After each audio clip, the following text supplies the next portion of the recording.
up, everybody? Welcome back to Plain Jane Cars, and this is a Plain Jane Cars podcast. I messed up my intro the first time, y'all. I ain't gonna lie.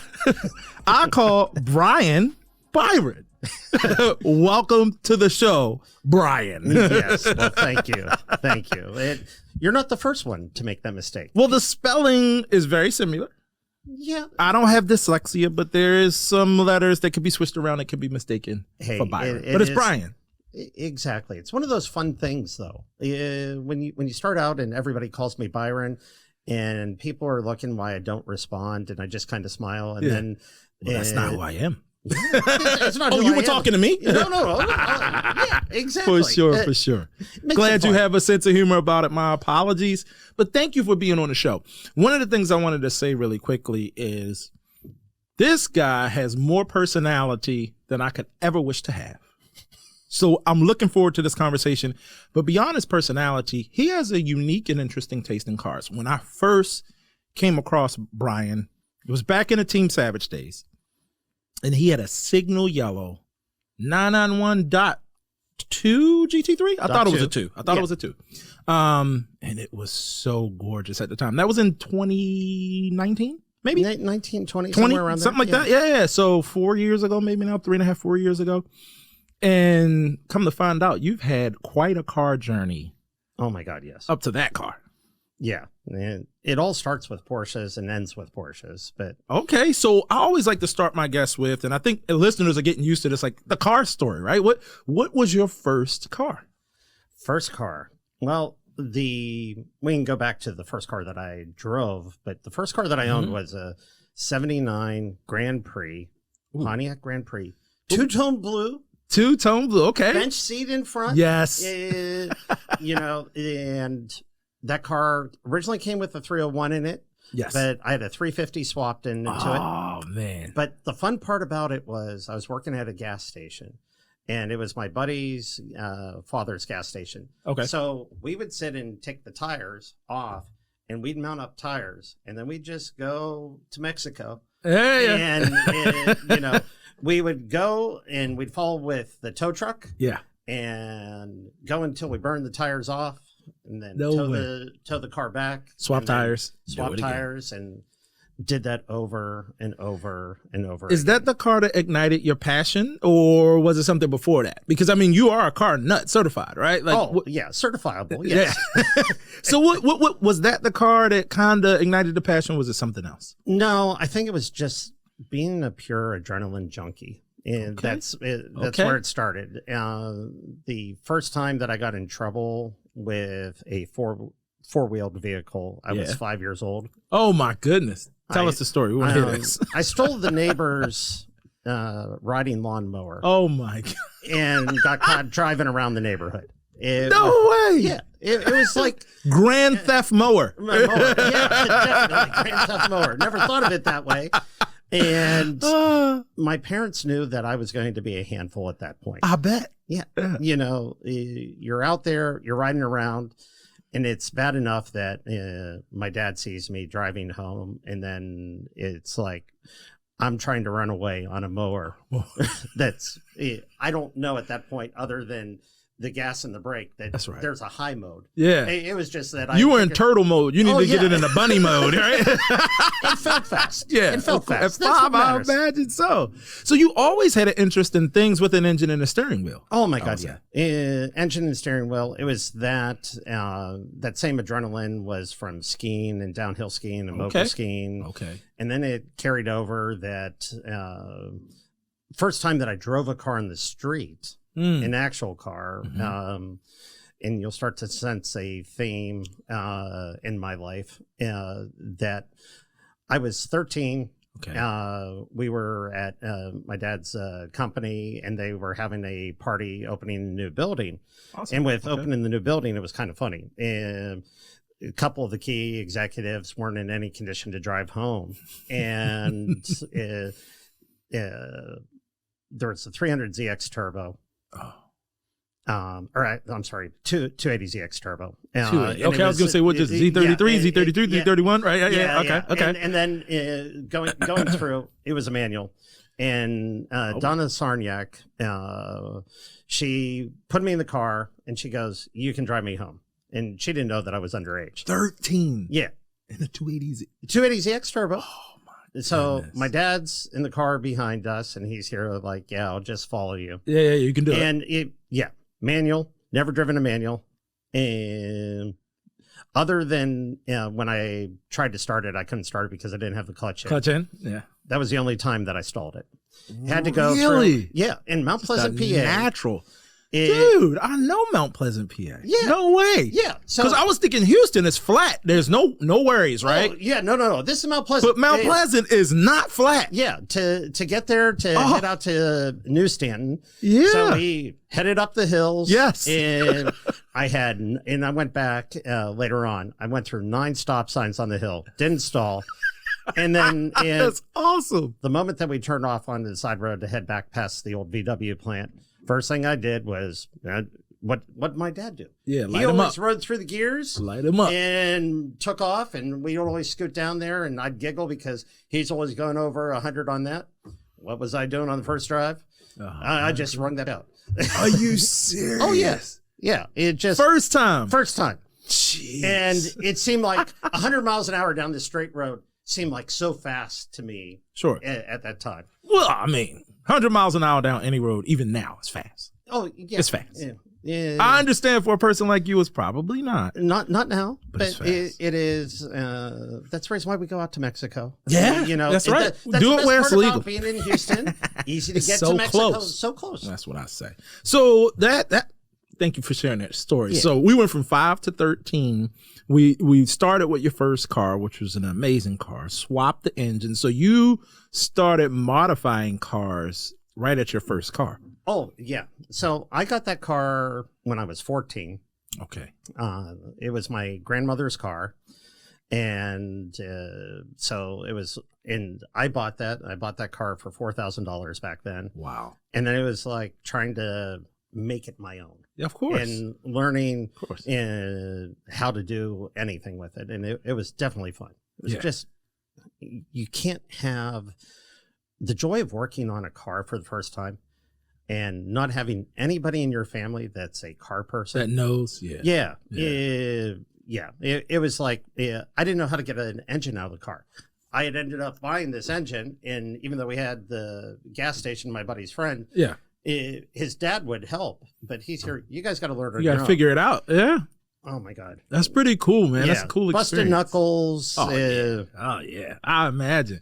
So what was your first Enthusiast car? Would you say that was the first Enthusiast car? That was the first car that got me going from how to actually burn tires off and that side of it. And the funny thing today is I don't enjoy that side of it. It's not like the drag race, smoky burnout. It's like it is about how the car feels, how it handles and going through. And I look at, I went from that 79 Grand Prix, and we did so much damage to that car. And we went to from there, we had a car for the winter that we bought one of the Citations. Yeah. And Citation. We gutted it out, and we had a driver's seat, and then we had a box, and we used to drive around in the snow and on the back roads in the dirt and see how long somebody of our friend group could sit on the box and not get knocked flying off. Yeah. And that was the job. It was, like, how do you sit and have fun? That sounds like good times. And then moving on from there, in 1990, DA9 Integra, the GS. Yes. That was the first brand new car I bought. Oh, you bought one from brand new? Yeah, I bought that brand new. I bought that in 1990. I bought that, so I'm old. Super cool. But that was Rio Red. And that car, and then one of my good friends had the white Grand Dam, the Turbo Coupe. I had one. I had a 91. Yeah. And we, later on in life, this was about 8 years ago, I ran into his mom, and she had just moved out of their house, and she goes, "What did you guys do with that car?" She goes, "I found a picture of all four wheels off the ground." Oh my goodness. And printed up when I was cleaning out Dave's room. And I'm like, Yeah, I go, that wasn't the only time that car was off the ground on four wheels. We had some fun with that car, right? Yeah, we had fun with that car. We had fun with both cars. But we did so much stuff before we actually have, like, when I look at Instagram today, we look at TikTok, we look at all that. Yeah. Social media. We would have been arrested. Oh, yeah. I agree with that. We did some crazy stuff when I was a kid, too. Not even a kid. I was in my teens and 20s, early 20s. I look back and I'm like, man, we were crazy. But there was no reason to document it like there is now. Like people, you mean like us this past weekend? Oh, yeah. Yeah. That's right. The Tejas cruise, right? Well, no. We weren't on the Tejas cruise. Oh, okay. We were with Washi. That's right. I saw it on Instagram. I'm sorry. Yes. Oh, yeah. See, social media. Yeah. We were playing in the sand. Everybody tells on themselves, I say kind of funnily, or social media, right? Like, you're like, hey, yeah, this is perfect for Instagram. It's like, you're telling on yourself, though. Yeah. Hey, there was the best part about driving the 90s cars right now is they are so engaging, but you get the same thrill with them at a third of the speed. You know, you get into an 812, you get into a new Turbo S, and in the same time, you're well over 100 miles an hour when you're in Mexico. Oh, yeah. I've heard a few people say this, and I know it to be true. It's more fun driving a slow car 10/10 than it is driving an extremely fast or powerful car 5/10. Oh, yeah. It's not even 10/10. You 8/10. Yeah. It's like you get into the 993, for example, and you're driving. There's no traction control. That's right. You are the traction control, and that's right. That's what really makes a difference. 100%. Yeah. Now we're touching on some things. I don't want to get to the 993 yet because I think that is a amazing car, my favorite. But let's talk a little bit about, you got into some racing over time, right? Some actual like spec racing. Let's talk a little bit about that. We got through, and it started out, and I thought I started autocrossing with the Integra, and then I bought an E36 M3 in Alpine White. That was in 97. Yes. I totaled that car. That was. I was in northern Mexico. Okay. Racing another M3 and a hydroplane coming over a crest. Rolled that car, ripped the engine out of it, broke the steering wheel, every panel. How were you physically? I was surprisrisingly fine. Really? Oh, yeah. But destroyed the car. Oh, it was completely destroyed. And there's lots of memories about that I just shake my head and laugh about. That a lot of them probably aren't meant for audio or for remembering. I have some stories. I rolled a car. I have an experience. Anyway, we had needless to say, when the investigating officer was there at the crash site, and he asked how fast I was going. I go 35, as the sign says. That's right. And he goes, so you're telling me that you hit that tree back there, and the engine's there, and the car's down this embankment over here, another 100 yards down the road, was at 35 miles an hour. And I'm like, yes, sir. Just to confirm. Yes, sir. I go. You heard that right. I go, the roads were really wet. Things just slide. Yeah. Yeah. Yeah. It's science. Yeah. It's science. And then. So E36, M3, you move on after that? Yeah. That was built for autocross. And. Oh, really? Oh, yeah. So it was an autocross car so once you got the Integra, kind of got you into the autocross game, and then you went, I need a rear wheel drive. Was it a manual? Oh, Did you say that? Okay. Yeah, only you may have said that. Only manuals. Okay. You may have said that. There's been a few automatics, but for the most part, everything's been manual. Got it. So moved on from that car, moved out to California, and I got and you'll start noticing it's always launch colors. Okay. And for no other reason, no other reason that bright colors, yellow, orange. Yes. The Arena Red's a departure, but that kind of goes to where things started. Sure. But got the Imola yellow. Yes. B4S4. Yes. And immediately, the start of Audi World and that side. I'm living in Sonoma.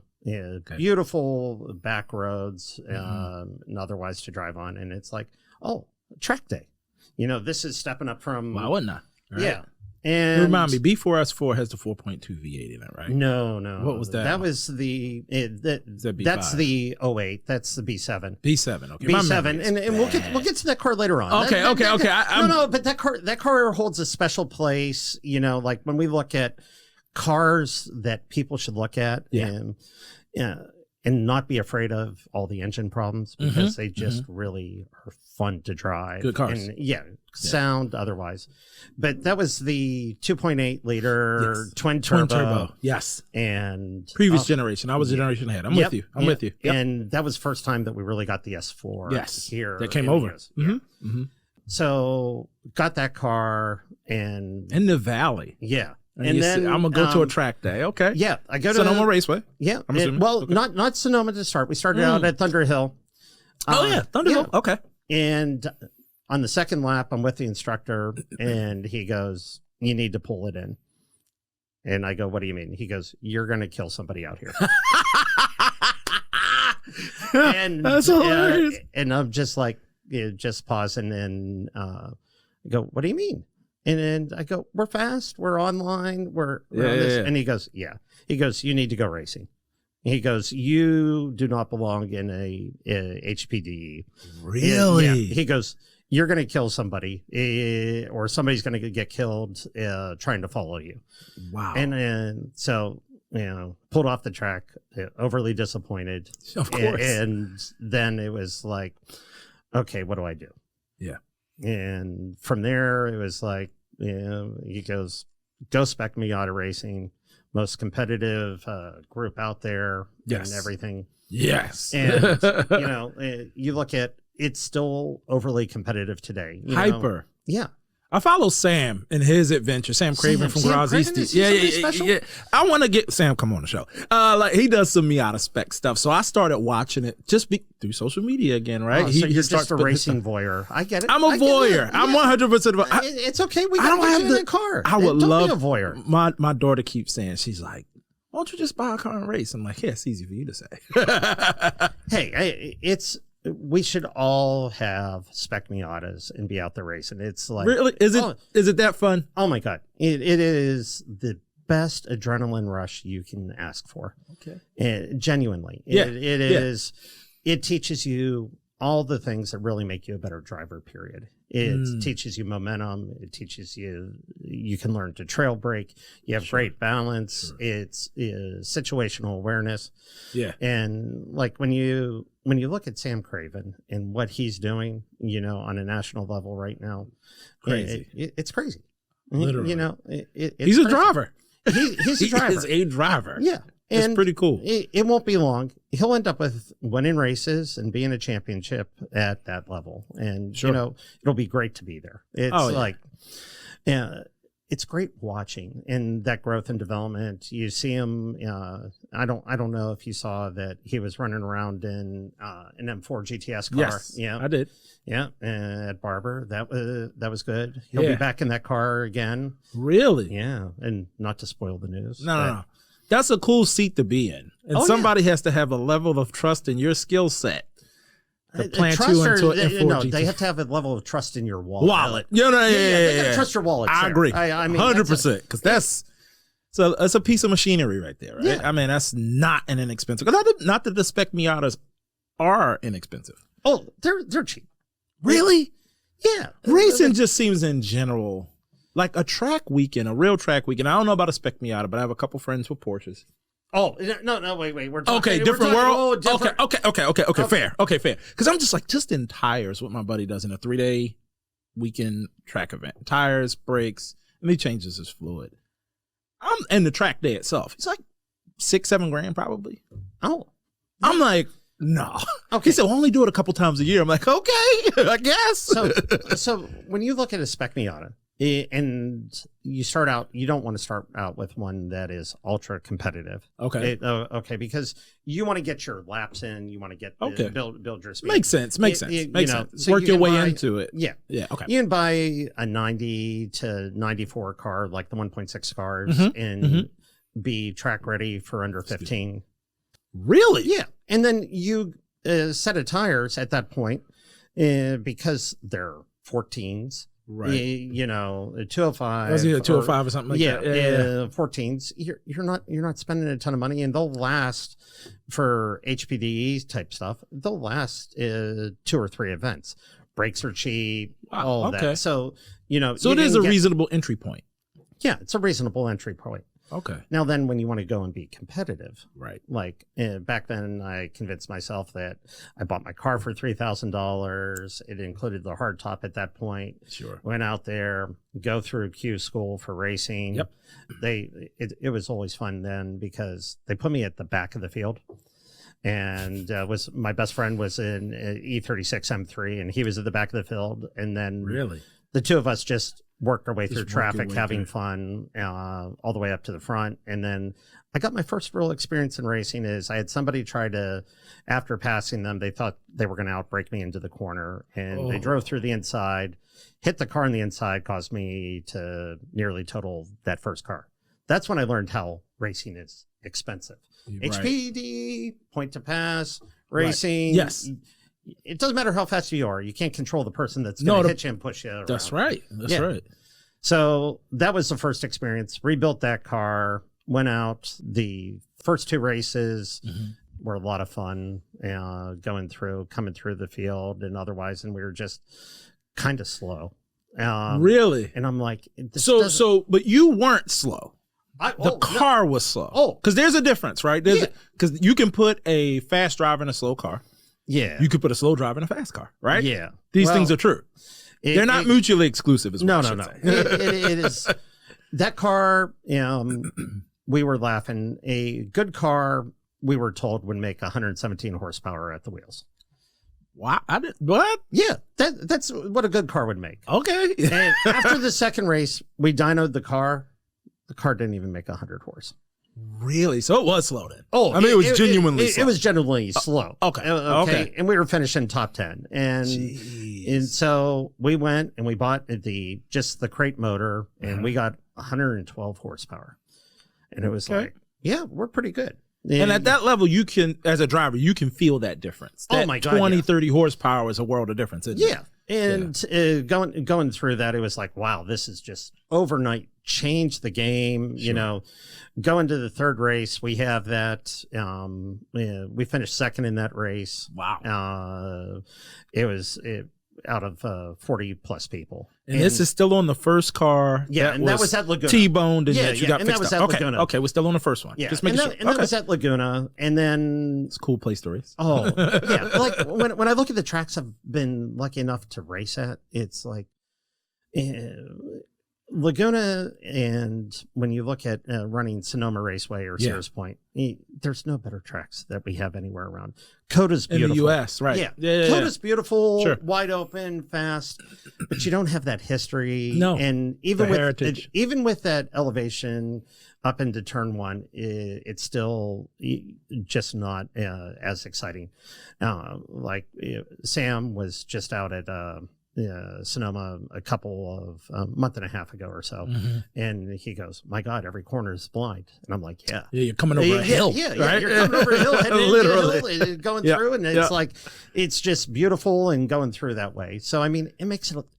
Racing is so much fun, and like in that type of class where you have competition, you have a race everywhere. So even if your car's slow, you have somebody to race with.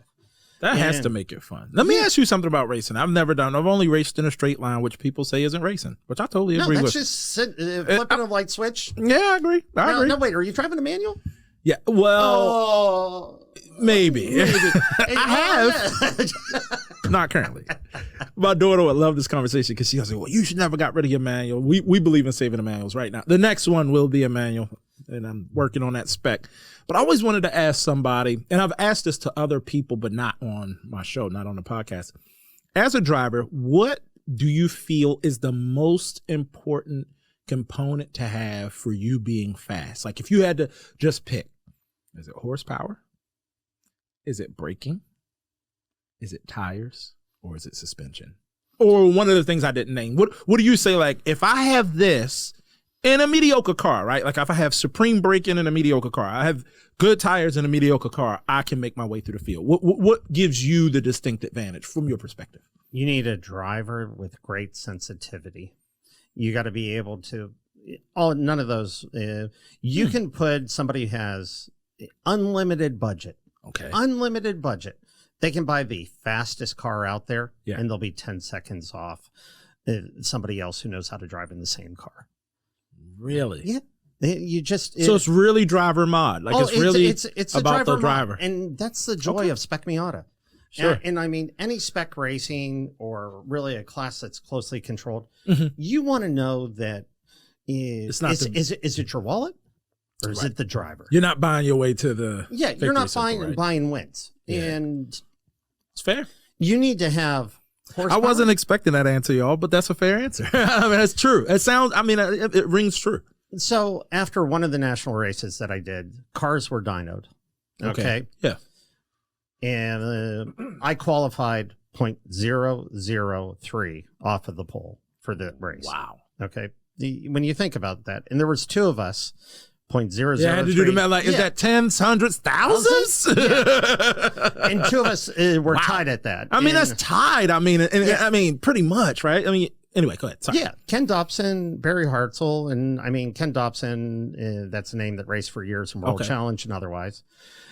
But when you look at where that gap is, mm-hmm, you know, 0.00 anything is so close. And to think that we had three of us that were under a blanket there. Wow. And then you had over a 10th back to fourth place. But when we dynoed the top 10 cars, mm-hmm, everybody else's car, we'd figured out how to get to 116. Okay. All of the other cars. Squeezing all the juice out of the lemon, right? All the other cars were over 130. What? Yeah. So there wasn't, they were all legal. Right. You know, it's like Houston stock. You know, everybody's stock. We're all stock here at Houston, if you didn't know. Yeah. It's what mods you got done? Just a couple things. No. That's stock. And especially if you buy it that way, it's stock. You know, you didn't? Yeah, sure. Yeah. So when we looked at that, it's not horsepower. It's not horsepower. It's clearly not. Horsepower makes that little bit of difference down the straight. Where when you're racing, what you can really tell is as you're coming through a corner, mm-hmm, or are you pulling a gap on the car behind you in mid corner at apex and carrying out. Okay. And the biggest thing to spend money on, buy a stock car and get a cage in it.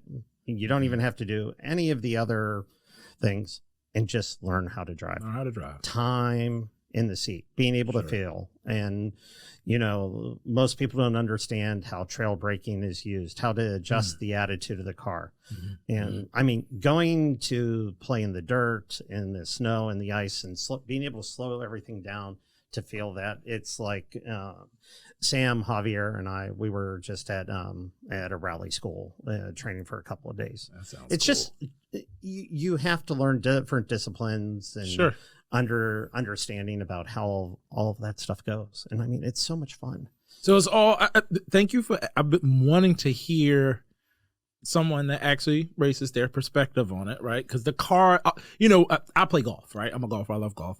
And one of the things we say is, I don't know if this is actually culturally sensitive anymore, but we used to say it's the Indian, not the arrow, right? Oh, yeah, I don't know if we can say that anymore.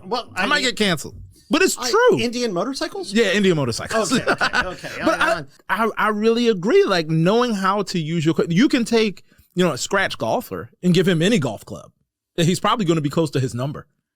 And you could take somebody that has zero skill and give them the most expensive, most technologically advanced golf clubs. And they're going to look like a village idiot. You know what I mean? It doesn't make a difference. So I guess it's very similar in racing. Well, let me tie that back for you. Please. Have you ever been fitted for golf clubs? Mm-hmm. Okay. It's the only way to go. And if you aren't fitted for your golf clubs, you're crazy. Exactly. The same thing. It is having something that fits you. You. Exactly. Yeah. Doesn't matter how ugly your swing is. It just has to fit your swing. It has to fit your swing. That's right. And going through. And what everybody forgets, you can choose whatever sticks, but you got to be able to putt. Isn't that something? Yeah. You know, drive for show, putt for dough. Yeah. You got to be able to putt. You got to get it in the hole, guys. Yeah. But when you look at it, it all ties back to the same thing that it takes to driving. How do you do under pressure? Yes. Can you be calm in the moment? How do you remain focused? How do you have the awareness of what's going on? Like from the driving perspective, we're looking at thinking about how the car is going to behave in the corner where we are feeling, you know, the old line is you have to have a sensitive to drive fast. Yeah. If you can't feel it through your body, it makes it really hard to go fast. Sure. You know, like going through in that sensitivity about what's going on, you know, can you feel like when you're driving around that you're a couple of pounds low on air in a tire on the street? There's a number of us idiots around here that are like too sensitive that way from driving your daily and going through. It's like, I know there's something wrong. Something's up. Yeah. And as soon as you get in, you can feel it. Yeah. You go around and it's because you have that repetition of like, hey, this is the way that I always leave the house. These are the four corners that are here. Yeah. That is something just doesn't feel right. And then you have somebody that can drive down the road and you see that flat just flapping along and they don't know that anything's wrong. No situational awareness. I like to use that phrase earlier. Like they don't have a clue. Yeah. And they're here like, I'm still going forward. Yeah, good. You're like waving at them like you have a flat tire, buddy. But that's the same thing that goes on for you when you look at golf, you look at racing. You have to be aware of the situation. You have to understand the grain in the grass. You have to understand is the wind going to do based on the grain as the ball slows down, is it going to the hole, your pace and going through it. It's a process. It's a process. It's understanding. I didn't know you golf. Just one input. Didn't know you golf, Bryon, because to say what you just said, you have to be a golfer. It's funny more. It's more than just swinging, right? There is so. That's what makes it addictive. And I imagine racing. Just saying that all golfers are swingers. Okay. I understand. Swingers of the club. Exactly. Well, that doesn't sound any better now. Think about it. That sounds even worse. Jeez, you're killing me. So you're a car voyeur and a swinger. Okay, I get I this. love cars. Yeah, I love cars. So we're talking about the Miata spec stuff, right? Yeah. You dove deep into that. But I know you through Porsche. Yeah. When did that happen? So Porsche started for me, I'm going to say 84, 85. Oh, wow. Outside of the racing. Yes. Like I was always watching racing. Formula One, all that matters, we can go through, spend hours talking about Formula One. But, seeing the Porsches race and going through. And then in 84, 85, I may have the year wrong, when the 959 came out. That was my poster car. Sure. Of course. That's mine too. It was an Iraq Z Camaro, but 959 was the second poster for sure. Oh, yeah. And that was what was hanging on the wall. And that car, when I sit and think about what they built for this street, and crazy, it was maybe not 30 years, 20 years ahead of its time easily. Oh, yeah. Early 2000s car. All the tech that it had in it was nuts for its time. Yeah. And the four-wheel drive. And the reason why I bring this up is it carries out to the theme of where we are. The 959 and just what it was doing and where it was so different to the Ferraris and the Lamborghinis at that time. F40, right? Yeah. Yeah. Yeah. And I've been lucky enough when we talk about all these cars, I've driven them. Yes. And so I've driven an F40 and driven that around Laguna. And no way. Yeah. Most of the cars an F40? It wasn't mine. Oh my goodness. It wasn't mine. Nuts. That's cool though. I mean, to say you have done that. That's super cool. Well, I've driven on the same day in this whole, not to kill the lead, but like CGT and the F40 on the same day, same owner. For those of you that aren't watching this on YouTube, my face just changed. There is no way you drove a for those that don't know, Carrera GT, a CGT and an F40. No way. Yeah, on the same day at Laguna. At Laguna of all places. What in the world? Well, Are you he had rented Laguna, and we were there. Track day. Yeah, to help him and going through. And wow. the funny thing is, the owner of the car, and I won't mention his name, he couldn't keep up with the Miata there. No. What was he driving? Either one of those? Yeah, either one of those. No. Yeah. It's just that, you know, he can chase you down on the straight, but after the first time we get to 400 some horsepower, right? And you're at 120? Yeah. You get down to the Andretti hairpin and we're off. And we're just there playing with him because he rented the track and, you know, going through. And then he wanted to go for rides. And it's like... He probably said, let me see what my car... Show me what my car can actually do. You got it. Yeah. And I can believe that. Once again, the driver mod. Yeah, I can believe that. I can believe that. It's like you can throw me in the car. You can throw Sam in the car. You can throw one of my best friends, Corey, in the car. And they're going to go and show you something that you're surprised that it can do. And the funny part about it is you get in that car and... it's going to appear that we're driving 10, 12, 15 tenths. Yes. And when it's somebody else's car, we're driving our... probably the difference 6, 7, right? 7, 8. Yeah. Like my checkbook couldn't afford an F40 back then. Right. No way, right? Yeah. You don't want those problems. Yeah, and I don't want...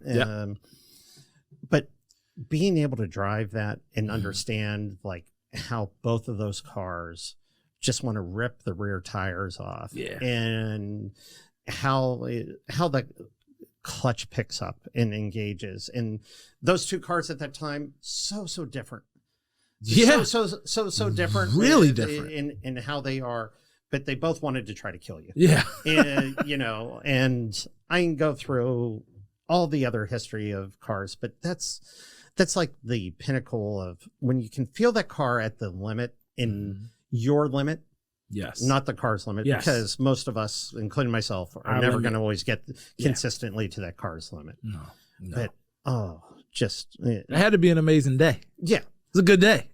Good day. Now I haven't had a 959 on the track. Okay. Well, I don't know too many people that have. I've gotten to drive one for all of 4 miles. Really? Yeah. How much is a 959 worth today? Roughly. Just concourse condition, the perfect 959 specimen. I want the top number. I'm guessing 5+. That's what I was thinking, right? Yeah, and at least 5. There's there's a couple of people. I'm drawing a blank. I can't think of Bruce's last name, but his shop out in Monterey area. Okay. I don't know. You got me. He modifies. He's updating them, kind of singerifying them right now. Really? Yeah. 959s? Yeah. Oh. Yeah. Okay. Yeah. So he's the man to go to there. But when you start looking at what started it, so that was the love then. And then at the restaurant I was working at, I'd work inside as a busboy. I wasn't old enough to be a waiter yet because you had to be 18 to serve alcohol. Yeah. And going through, and so I'm working through there, and always loved the Porsches coming through. Sure. And I was being a valet. Yeah. Get to see a little bit of everything, right? Yeah, see everything. And then one of the customers, once I became a waiter, I was working there. This was in 1996. Mm-hmm. He comes in for dinner and rolls in 993 turbo, arena red. And he had just picked it up. Wow. And, had dinner, and he goes, "You got to go drive this." And he's collected cars and otherwise, and I've driven his other cars and otherwise. Okay, so he knew you. Okay. I'm like, customer for 5+ years. Okay. And so after dinner, we jump in and we go, and arena red, black interior. And I still today, like when I walk out into the garage and I open that car door and I smell, it's that same smell that generates that memory back then for me today. And it absolutely. So spoiler alert. Yeah. You drove his car. Yeah. And you own that same car. Not the identical car, but the same spec. Same spec.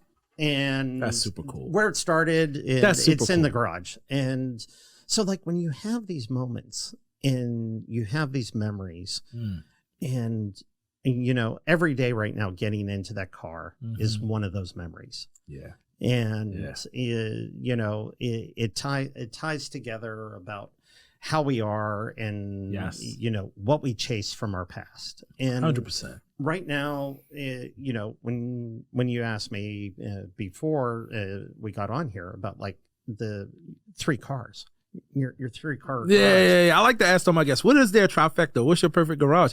Some of the people I have on here have that. Yeah. Perfect garage. You know what I mean? Which I understand. Yeah. And I don't have the perfect garage. No. It's for you though, right? Yeah. It's not necessarily for anybody. No. But I mean, for me, I don't have that yet. Okay. Yeah. So let's talk about what's in the garage now. Yep. And then what is perfect. And that's no shade to the cars that are in the garage now, but what would you switch out? Yeah. What do you have now? So right now, what is at home? So we have a 96 993 turbo. Beautiful. Arena red. Beautiful. We have a 2022 Cayenne turbo chalk. It's Houston stock. Yeah. You know, going through. Yeah. We have a 1990 or 2006 997.1 C4S. Ooh.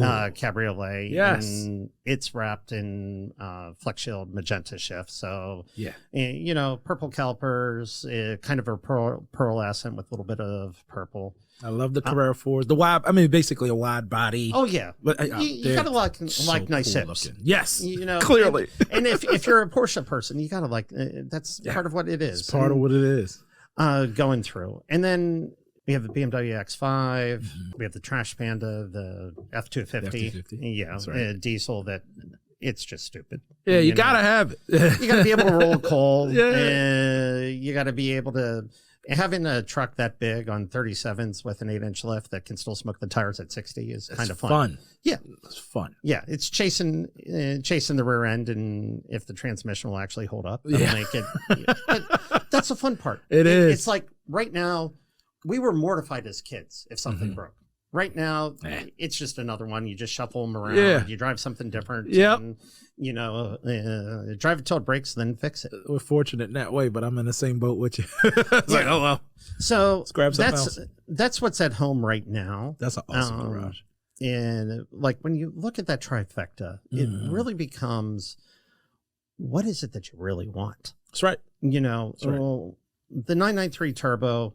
That has to stay in the trifecta. Oh yeah. That's okay. That's there. And when you look at what that car provides, it provides the noise. Yes. There's nothing that sounds better than an air-cooled motor, and you know that thing just barks, and it's crazy to barks, it snarls, it farts, it wheezes, it does everything.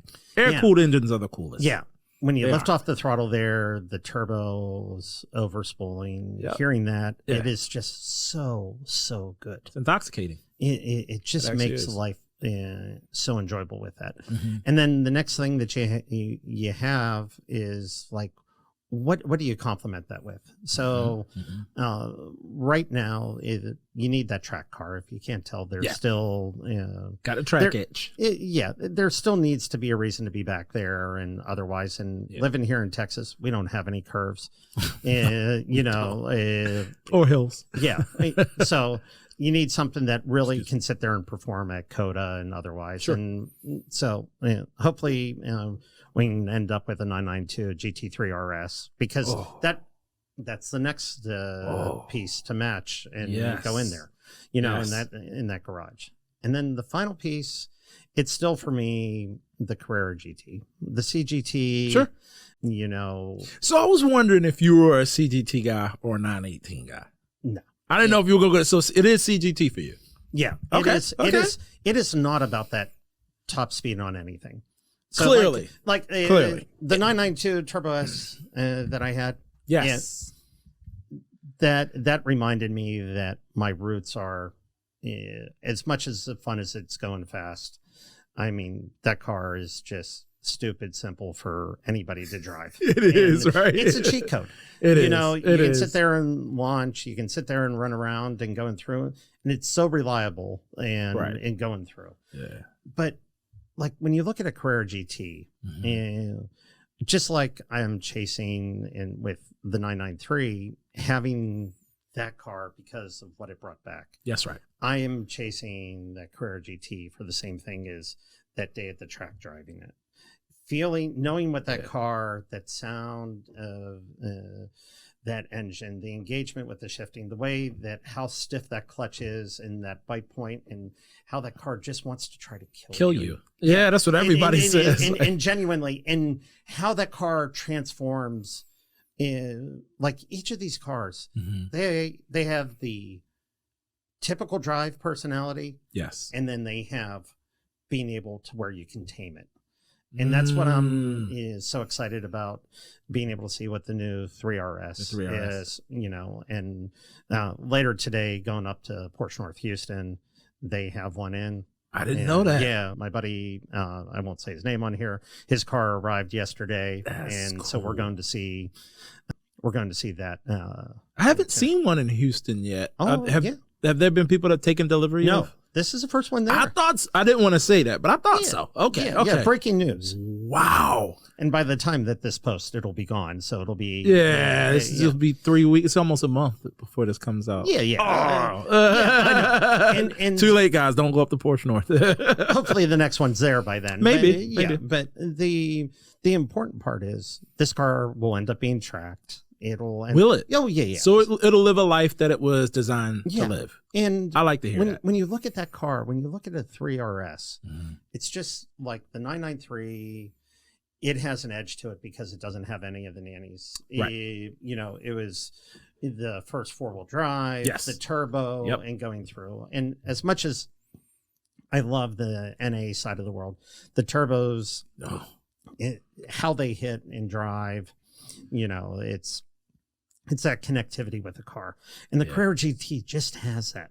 Yeah. And when you take each of these cars, the 993 and the new 3RS is going to be this way, I guarantee you. I'm sure. And a Carrera GT, that when you find where the limits are and then you're starting to tame the limits, the connectivity it brings to you is just going to be out of this world. And it's nothing that I can genuinely articulate that feeling of control in that moment. Yeah. It's just. I can see you're addicted to it. Yeah. And I can understand why and how, too. I mean, that's just, I'm not a race car. I'm not a track guy. I am a driver, interestingly enough. And, so you're a wheel man. I'm more of a wheel man, is the way to put it. My friends growing up, young until recently, I have a buddy. It's a really nice Mustang. He's a Celine. And we were driving around. We'd go to meets and stuff like that. And he had the nicer car at the time. And second time we took it, he said, "Man, how about you drive it?" And I was like, "I don't want to drive your car. It's expensive." It's like, no. He's like, "No, man, you just have a way of." Did you have your Mustang moment? I never had so I've never understood people, I've lost control of cars. So I'm not going to say that I haven't wound up with the rear pointing where the front should be. That has happened to me. But I don't understand. So you ran out of talent. You know what? I overestimated my talent. Oh, okay. Not in the Mustang, actually, in the BMW. Like was it the BMW? No, I'm sorry. It was my Mercedes. AMG. I overestimated what I could do with traction off. You know what I mean? And those cars are all pretty snappy when you're around 400 or 500 horsepower. It can get away from you. But anyway, I learned how to drive cars aggressively and on the street kind of find the limits. So you're beyond what fighter. My friends, what my friends would go, right? My limit was a little bit further where they were going to like, "You are crazy." Not just was, it's probably crazy and out of control. There's something I want to ask all my guests, and especially you, is you have we got to have you back on because we're actually almost out of time. What? We didn't even get a third of the way through your list. You're coming back for sure. Because this was one of the best conversations I've had. But one of the things I'm asking all my guests, especially on their first time coming on, is you have nice cars. You have a wonderful car history. You have some pretty cool and very expensive cars in the garage, right? And cheap. And cheap. That's true. You did F-250. The F-250 is more expensive than the 997. Probably is actually 997. You're right, actually, right? In the Carrera 4. But what if if budget was a limit, not a trifecta, one car, most people, one car, $50,000 is your budget to spend. No ADM, right? Or are we talking new or used? It could be whatever you want. Oh, okay. What would it be? What would that car be? Because most people have a budget. Most people, and 50 is probably a tough number. That's why I picked it. Yeah. What would you buy? And so if you could get the car without any ADM right now, it's the GR Corolla. Yeah. Circuit edition, Good pick. Yeah, that's there's dealer markups now that'll put you over, but for all intent and purposes, you should be able to get that car in the 50s. Good pick. Yeah, good pick. And good pick. That car brings those raw pieces. Yes, it true enthusiast car that you can drive every day. Right. Yeah, and you can put 4 people in it. It's solid necessary. Pick. So for me, like any of these cars, they have to be a manual. If you can't drive a manual, you got to learn. Let me ask you a question. We're almost out of time. I got to ask you this. I keep cutting you off, but I want to hear this. And I don't think it's controversial either. Can it be considered an enthusiast car if it has an automatic in it? Well, the 3RS is. Do you? So here's and we can have yeah, I hear you. Okay. I hear you because the 3RS is totally an enthusiast car. But here's the whole thing. If you're buying a GT3, you can't put the PDK in it. No, it has to be a manual. It has to be a manual. My buddy Arash, he was waiting for his GT3. It's a 992, waiting for it for years. He had a 991.2 allocation and he pushed it back and said, "Do you want to?" He said, "I mean 991.2, yeah." And he pushed it back to a 992. Took the 992. The first thing I looked at was the interior. He said, "Yeah, you know." I was like, "I'm so glad you got a manual. Like, you can't have a GT3 be a PDK." The blue one? The blue one. Yeah. The blue one, yeah. Shark blue. Yeah. Shark blue. It's a beautiful car. Yeah. Had to. Yeah. You have to. Okay. You have to. But the 3RS, if you're going to the track, it's automatic. As much as a manual is a joy to drive, you're always going to be faster. You will. Yeah, with a PDK. In all racing. In all forms of racing. Yeah, because when you're chasing zero miss shifts, money shifts, otherwise, The money shift. Yeah, it's the money shift. I mean, yeah. hey, anybody who's raced a Miata has a money shift. Oh, I'm sure. Yeah, at some point. Yeah. The good thing is you never know. Can you spin a Miata motor that is 7,200 RPMs? Can you hit 8? Can you hit 9? Can you hit 10 and still drive it? Yeah, possibly. It won't last for long. But but you can do it. Typically, it'll make the end of the race. Okay, fair point. I'm hard on people that have enthusiast cars that have an automatic in them, but you cannot say that the GT3 RS is not an enthusiast. It's a pure enthusiast car. Yeah, it's a good point.